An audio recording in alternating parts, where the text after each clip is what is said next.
going to start things off by creating a theme.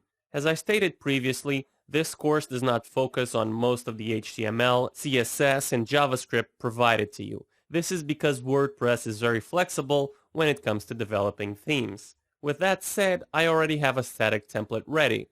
You can download this template in the resources section of this lecture. This template was built with Bootstrap with some customizations. I've done nothing to this template that makes it WordPress ready. I will walk you through every step to convert it from a static template into a WordPress theme. If you have a template already, then feel free to use it. Let's take a look at some of the pages. Let's open up the home page. We have our menu that contains our site name, menu items, and some social network icons. We also have this blog page, which will contain all of our posts and some pagination. This is a very simple and clean template, but don't let that fool you. We're going to make this theme very flexible. Now that we have an idea of what we're going to create, it's time to start creating a theme. Inside the WordPress installation, navigate to WP Content, Themes. This is where all our theme files will be placed. We want to keep our themes separated from the rest of the themes, so create a new folder called Udemy. In the text editor of your choice, open up this folder and create two files. The first file is style.css and the second file is index.php. These are the only two files required by a WordPress theme. The style.css file is where we'll place our file header information. A file header is just a comment block placed at the very top of the style CSS file that describes our theme. Let's open up this file and create a file header. In the resources section, I provide a link to more information about the file header. This site is the official WordPress Codex. You can find a lot of helpful information about WordPress development here. I highly suggest you bookmark it. So the file header is a block comment placed at the top of the file that has meta information about a theme or plugin. Scroll down to the theme file header example section. Copy and paste this into the style.css file. I'm going to actually remove most of this info except the theme name. Change this value to Udemy. That's it. This is the absolute minimum requirements for a theme. Go to your WordPress admin dashboard and navigate to Appearances, Themes. You should now see an empty block with the name Udemy. You can actually activate this theme and start using it. If you did everything right, then you should see no errors. Let's go to the front end of the site. You will see an empty page. However, WordPress throws no errors because we did everything required. If you take a look at the source code, you will find WordPress added absolutely nothing because that's our theme's job. As you can see, WordPress gives you complete control over your theme. Open up the index.php file and add the text, "Hello world."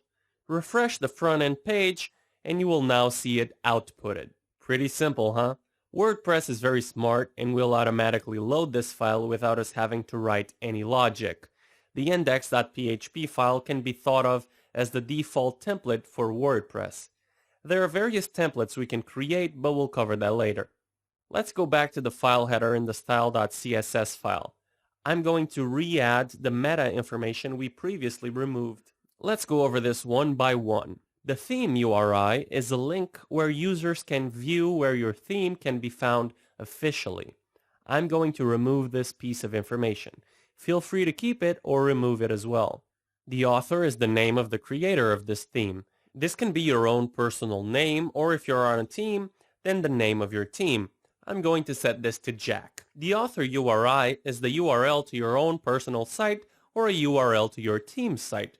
I'm going to set this to jascocoin.com as this is my personal site. The description is a brief summary about your theme.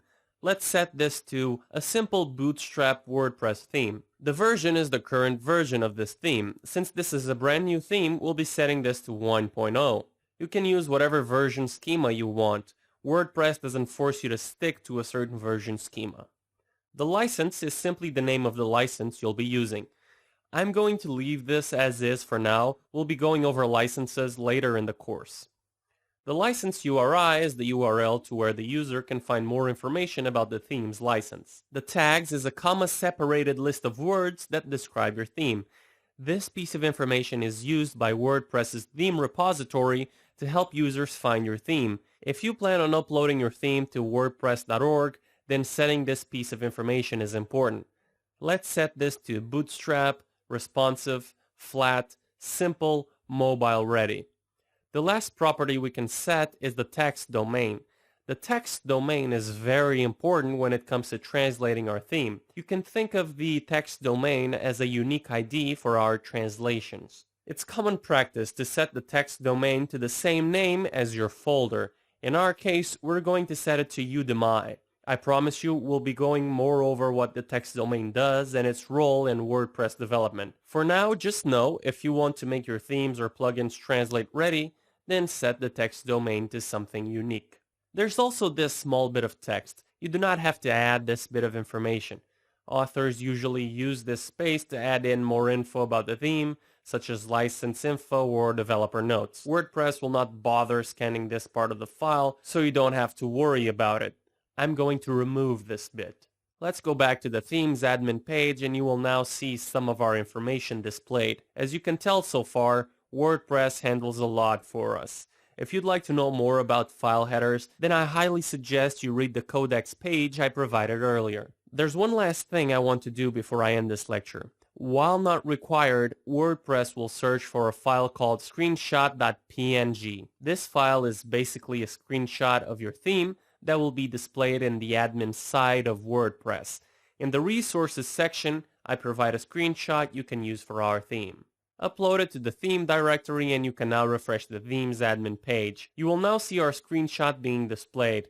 You can create your own screenshot if you'd like. The recommended size for a screenshot is 880 pixels by 660 pixels.